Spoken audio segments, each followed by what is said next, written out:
Ada yang bisa dibantu? Iya, saya dari Indonesia, Miss. Dari Indonesia? Di Hong Kong kan? Kok telepon saya nih dari Indonesia? Ada yang bisa dibantu?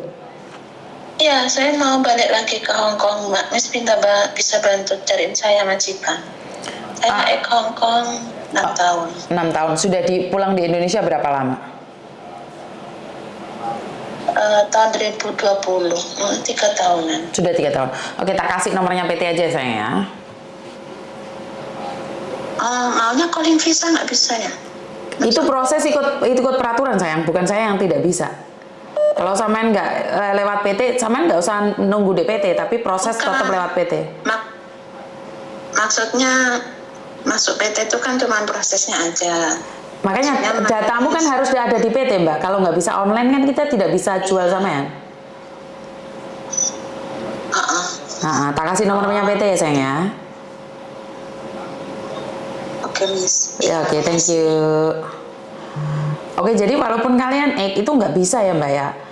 Jadi kalian walaupun nggak bisa kalau nggak lewat PT. Halo. Assalamualaikum. Waalaikumsalam. Mbak Yuni, selamat pagi. Iya sayang, ada yang bisa dibantu? Ada Mbak.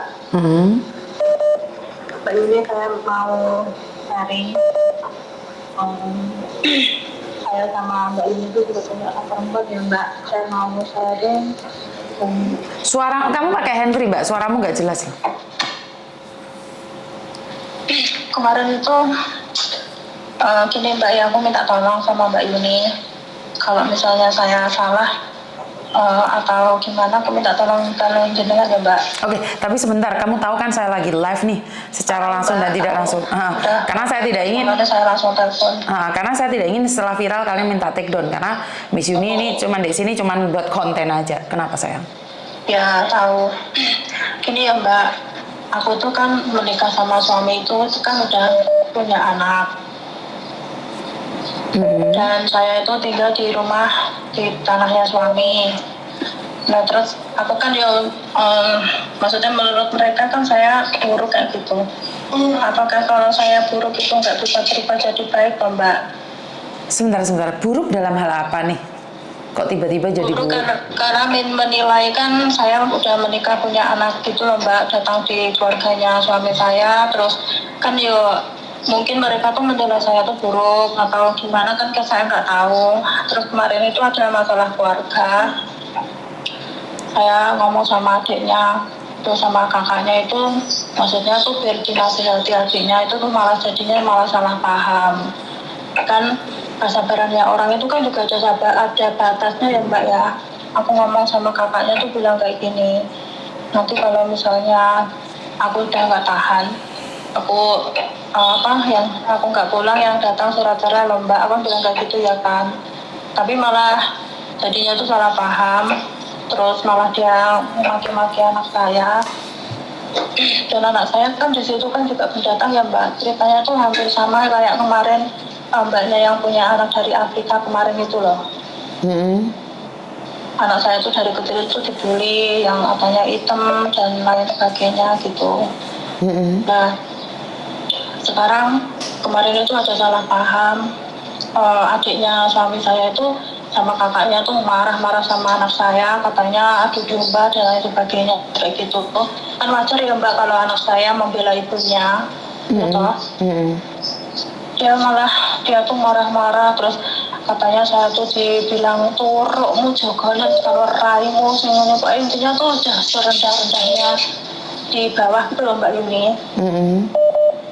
Terus aku kan bikin rumah itu kan di tanah mertua, itu bukan kemauan saya, suami saya ngajak, dan suami saya tuh saya ajak ke rumah saya tuh nggak mau Mbak. Kan udah lama ya Mbak ya menikah itu, dan udah bikin rumah, terus udah punya usaha lah pokoknya kayak gitu. Tapi sama mereka bilang kayak gini, mau tak ambruk, ini maksudnya ambruk lah, menurut tak bantu. Terus dari mana si kakaknya di belakangnya tuh dia marah, buktinya masih ada Mbak, ada VN-nya. Pas waktu anak saya pun saya rekam. Terus katanya kalau rumahnya mau dibongkar itu dia tepuk-tepuk tangan kayak gitu. Terus saya harus gimana Mbak Yuni? Sebentar, kamu nikah sudah berapa lama sih? Udah lama Mbak, udah Aku kenal sama suami saya itu anak saya umur 7 bulan. Terus mari ngono 7 bulan itu udah tak tinggal. Terus menikah itu anak saya setelah umur hampir 3 tahunan loh Mbak. Anak saya sekarang udah 21 tahun. Mbak, bisa nggak jangan kasih saya bingung. Saya nanya nih, sudah menikah berapa tahun? Pertanyaan saya. Sekitar 15 tahun lebih Mbak. Oke, sudah 15 tahun lebih nikah. Anakmu sudah besar nih, umur 20-an. 21. Cowok, cewek? Cewek. Cewek. Dan dia sekolah atau seperti apa? Atau cuma tinggal di rumah aja? Dia kerja Mbak. Kerja. Kenapa harus kumpul sama mereka? Dulu tuh udah nggak kumpul Mbak. Tapi sekarang dia mau pergi kayak gitu. Terus aku tanya sama suami saya, masih mempertahankan rumah tangganya kita apa enggak kayak gitu. Terus nanti tuh suami saya bilang, aku pengen tetap mempertahankan rumah tanggamu karena aku waktu menikah saya nggak punya apa-apa, terus saya sakit juga yang merawat kamu sama keluargamu. Suami saya bilang kayak gitu. Tapi kalau saya disuruh tetap bertahan di rumah itu karena kemarin itu udah benar-benar terpuruk, aku maksudnya salah paham itu tadi, saya dimaki-maki sama adiknya sama kakaknya kayak gitu Mbak. Dalam rumah tangga kan tidak usah peduli sama orang lain, yang penting kan kamu sama suamimu baik-baik aja, kan nggak ada hubungan. Tapi rumahnya itu di lingkaran situ Mbak, di belakangnya sama kakaknya, di belakangnya itu, dan selalu ngungkit-ngungkit kalau ini tanahnya Mbah Kong dan lain sebagainya kayak gitu. Iya, mau tidak mau itu adalah resiko kumpul sama keluarga dekat, Mbak. Itu resiko. Jadi kalau suamimu nggak bermasalah, suamimu baik-baik aja, ya udah biarkan toh. Tapi anehnya kenapa kamu sorry, dalam tanda koma saya tidak ingin menyakitin kamu. Kenapa kamu sok banget mengatakan bahwa tiba-tiba akan datang surat cerai? Ini menyinggung, Mbak. Ini nyepelekno. Menyinggung. Sampai ini seolah-olah nyusui bojo yang ada di Indonesia. Karena kan maksudnya saya ngomong seperti itu kan kakaknya tuh biar di ini Mbak, biar maksudnya ada masalah apa kayak gitu loh. Padahal bukan kan kamu masalahnya kan sama saudaranya toh. Kamu masalahnya sama saudaranya kan. Lah kenapa kamu ngancam suamimu susui kan ya aneh itu. Bagi saya nggak masuk di logika. Iya kan sebelumnya aku udah lama ngomong sama suamiku Mbak, dan suamiku itu maksudnya jual-jual barang yang saya beli itu tanpa seizin saya, katanya saya nyuruh, dan uangnya juga nggak dikasih saya, itu yang beli saya loh Mbak. Oke. Berarti kamu sendiri merasa tidak dihargai nih dengan suamimu.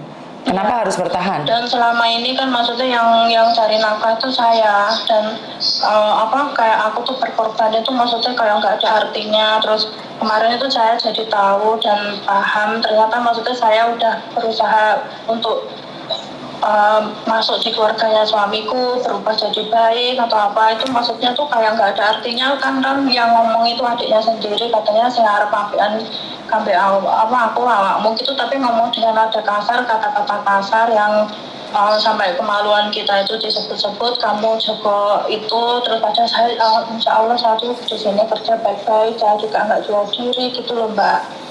Bukan. Saya pribadi, saya nggak paham ya dengan kehidupan di kampung. Tapi menurut pendapat saya nih, kalau kumpul sama keluarga itu resiko, Mbak. Resiko. Kumpul sama keluarga itu resiko. Apalagi kamu kan nggak punya anak nih dari suamimu. Bener nggak sih? Jadi itu resiko. Gini loh, tanya pada dirimu sendiri. Kamu mencintai dia, ingin bertahan, ya bodoh amat dengan orang. Nah, kalau perempuan sudah keluar negeri, itu punya resiko dua, Mbak. Punya suami yang tidak bekerja, tapi ada waktu buat kamu. Atau cari suami yang bekerja, tapi dia juga nggak ada waktu buat kamu. Ini resiko. Ya kalau kamu merasa tidak nyaman, tidak enak, ya pulang aja, temenin suamimu. Tapi kalau merasa bahwa semuanya baik-baik saja dan kamu di Hong Kong, kenapa kamu mikir kebanteran tentang Indonesia? Wah, anakmu sudah umur 20 tahun, mereka yang merawat, mereka yang menjaga. Benar nggak sih? Iya. Jadi saya tidak ingin membela suamimu, tidak ingin membela saudaranya, saya tidak ingin membela kamu. Karena gini loh Mbak, saya tuh sering kali nih berbicara dengan orang-orang yang ada di Indonesia. Saya minta maaf jika ada yang tersinggung. Di sini saya tidak ingin menyinggung siapapun. Tapi orang-orang di kampung itu punya pikiran bahwa orang kerja di Hong Kong itu sombong-sombong loh. Merasa punya uang, omongannya itu nusuk. Bagi kalian enggak, tapi bagi mereka iya. Saya minta maaf ya, ini bukan saya ingin menyakitin orang saya sendiri. Kalau udah kirim duit itu merasa pingin dihargai, padahal mereka sendiri tidak bisa menghargai. Saya nggak tahu ini benar atau salah. Jadi menurut pendapat saya adalah dengan ini sebenarnya introspeksi diri, Mbak. Jadi saya tidak ingin menyalahkan saudaramu yang ada di Indonesia juga. Kan saya cuma mendengar dari pendapatmu nih. Tapi kamu selalu bilang bahwa keluarga yang di Indonesia itu kasar. Yakin sama nggak kasar juga? Bener nggak sih? Kalau aku tuh cerita sama adiknya itu bukan karena mereka tuh nilainya saya tuh mungkin padahal aku bukan kayak gitu. Iya. Yang seperti saya katakan, orang yang ada di luar negeri itu banyak orang yang di Indonesia itu telepon saya. Miss Yuni tidak selalu mengatakan bahwa yang ada di Hong Kong itu tidak pernah dipedulikan. Tapi tahu nggak, saat kita telepon mereka itu ngundat-ngundat. Ini loh yang saya dengar juga. Jadi saya tuh mendengarkan dua belah pihak gitu loh Mbak. Saya tuh tidak mendengarkan curhatan kalian. Tapi kalian itu memberikan bukan dengan ikhlas. Kalian memberikan itu dengan ngundat-ngundat gitu loh. Saya tidak tahu ini benar atau salah. Koreksi saya kalau saya salah. Ya nggak tahu Mbak, tapi yang jelas aku gak pernah ngungkit-ngungkit. Temen aku pengen bercerita, ayolah aku ya berukun, tapi ternyata ya udah kemarin dia bilang ya kayak gitu. Ya maaf.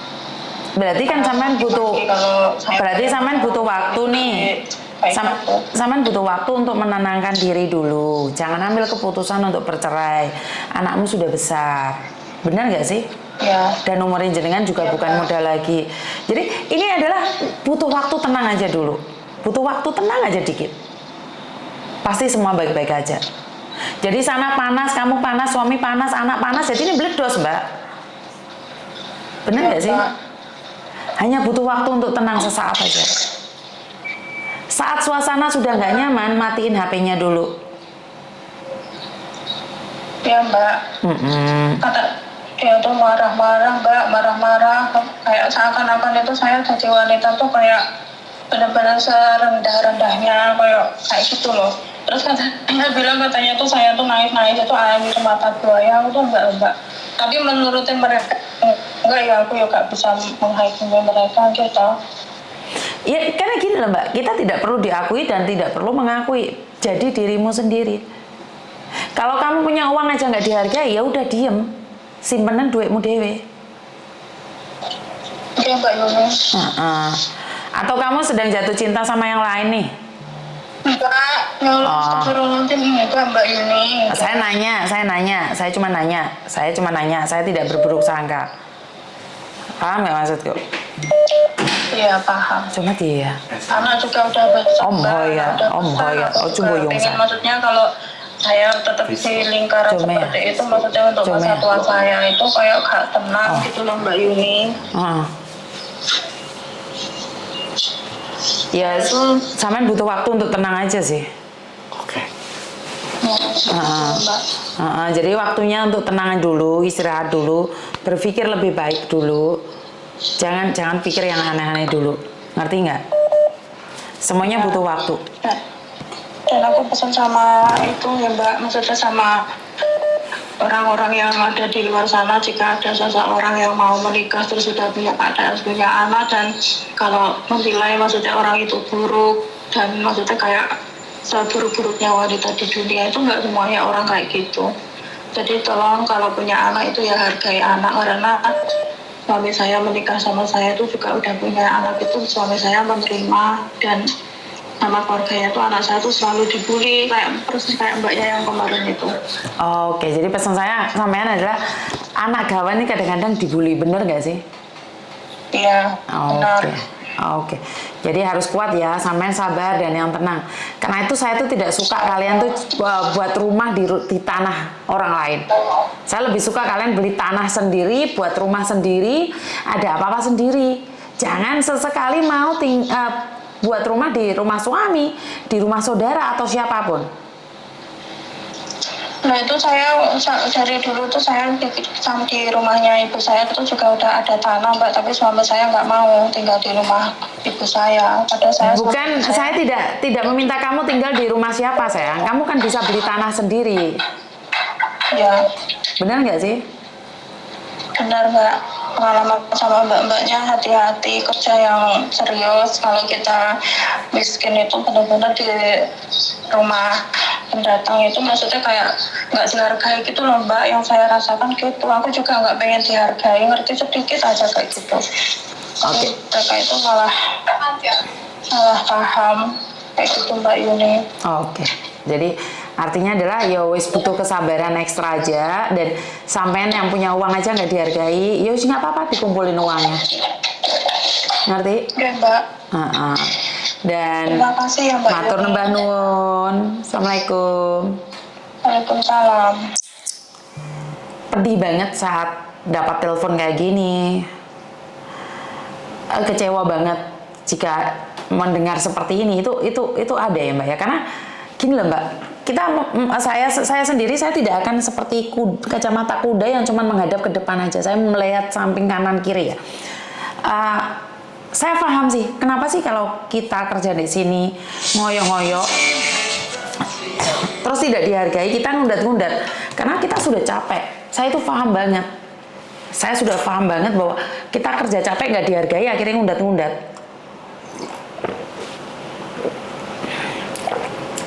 Ya, piye ya, karena kita sudah capek ya. Tapi orang menyangka bahwa kita itu sombong. Maka dari itu, saya lebih memikirkan untuk introspeksi diri aja deh.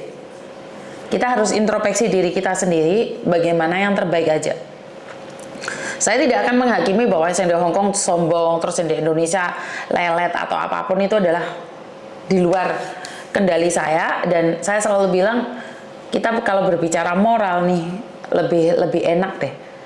Jadi kalau kita berbicara moral, kayaknya kita lebih nyantai gitu, pikiran kita nggak begitu panas. Dan saya masih ada satu cerita di mana orang beli kuda, beli keledai, ditompahi salah, gak ditompahi salah, tuku salah, gak tuku ya salah, kan ya aneh toh, benar gak sih? Ini yang sering terjadi. Jadi hidup ini jangan ikut aturan orang dengan cara orang. Jadi diri sendiri, itu lebih baik lagi ya. Karena saya tidak ingin bahwa kehidupan kita itu mengikuti katanya orang. Biar seperti ini atau biar seperti itu. Jadi semangat aja, sudah capek hati, pikiran, fisik betul sekali. Jadi capek kabeh deh pokoknya. Aman jadi diri sendiri, betul. Aman jadi diri sendiri. Jadi seperti yang saya katakan tadi, saya masih belum selesai ngomongnya ya, karena kepotong telepon masuk terus. Jadi saya cuman ini akhir-akhir ini nih, saya melihat ada fenomena baru di Facebook saya. Jadi di mana komen kalian dikomentari, di capture, terus dibawa ke tempat lain dan dihabisi dan dibantai di tempat lain. Jadi saya pribadi gini loh, saya merasa bahwa yang ikut saya itu anak saya gitu loh. Anak saya itu seolah-olah komen di tempat saya, di screenshot, dibawa ke tempat lain, terus diadili di tempat lain. Itu apa bedanya dengan penculikan sih sebenarnya? Kalau kita berpikir secara nalar ya. Jadi nggak ngadepin Mbok E langsung. Kalau memang mau ngadepin Mbok E langsung, ya komen di tempat saya gitu loh. Jadi bagi saya, kemarin saya sempat berbicara dengan Mas Andro, kaget aja gitu loh. Sakit nggak sih? Jadi ini anak saya nggak nyebut nama dia loh. Yang nyebut itu orang lain, yang manggil tuh orang lain. Dan akhirnya anak saya ya bukan ya, bisa dibilang pengikut follower saya tuh dibantai di tempat lain. Ini saya saya pribadi sebagai orang dewasa, saya merasa malu. Ya kecuali kalau komen itu di tempat dia, dibantai atau seperti apa, saya nggak masalah. Masalahnya kan di tempat saya dan orang ini nggak menyebut nama siapapun gitu loh. Dan orang ini tidak menyebut nama siapapun dan tidak menyindir siapapun, karena di situ nggak ada nama siapapun yang disebut, dan di situ dibantai habis-habisan. Jadi saya merasa bahwa pribadi saya merasa malu gitu loh. Kalau memang ada yang salah, jangan dibantai anak saya, bantai saya, hancurkan saya, hina saya, maki saya. Saya masih salut sama Mas yang kemarin saya up itu. walaupun bala kurawone 75 bersatu menyerang saya, tapi kan masih tetap ada di tempat saya gitu loh. Jadi tidak membantai anak-anak saya, mereka cuma membantai saya pribadi. Itu saya nggak apa-apa. Jadi ini adalah fenomena bagi saya, terlalu pengecut bagi saya. Oke. Jadi kalau memang berhadapan dengan Boe, ojo, apa bedanya kamu dengan penculik? Jadi nih Boe sama bapak tarung sama orang lain nih. Yang diculik anaknya dan dibantai habis-habisan di tempat lain. Jadi saya tuh benar-benar minta maaf. Jadi dan buat mbak-mbaknya jangan terpancing. Jangan terpancing. Saya sudah bilang jangan terpancing. Jangan komen tentang orang lain. Komen diri kita sendiri aja. Terlalu banyak salah kita. Kita nggak usah ngomenin hidup orang lain. Jadi kontrol jarimu, jangan menyakiti orang lain. Dan nggak usah nyindir orang, Mbak. Saya mohon nih, jangan nyindir orang. Ajay? Ai tadi mah. Oke, ayo. Jadi jangan nyindir deh, Mbak. Jangan menyakiti orang lain deh. Jadi saya tidak ingin kalian dibantai habis-habisan di tempat lain. Dan masalahnya kalau dibantai habis-habisan di tempat lain, kalian nggak bisa masuk di komennya. Jadi ini saya sangat sedih sekali. Saya merasa, ya Tuhan, masa sih sampai segitunya? Bener nggak sih? Apa iya sampai segininya sih? Jadi saya minta buat teman-teman jangan saling menjatuhkan. Udah nggak apa-apa. Dan buat teman-teman jangan jadi provokator. Kalau temennya nyentil orang lain dan kamu tahu, jangan nyebut nama orang lain.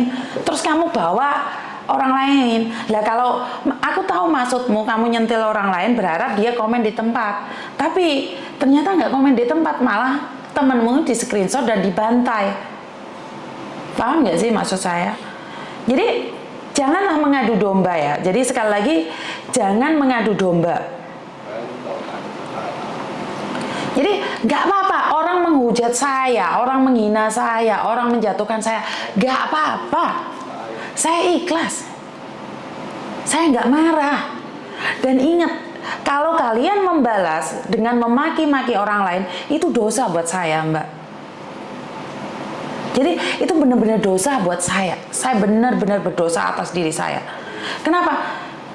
Saya buat konten ini untuk menolong, tapi ternyata saya menanamkan kebencian pada orang lain. Jadi jangan berdebat, jangan berdebat. Nggak apa-apa. Saya dibenci, nggak apa-apa. Itu adalah peringatan buat saya bahwa saya harus menjadi lebih baik lagi. Ngerti nggak sih? Nggak usah.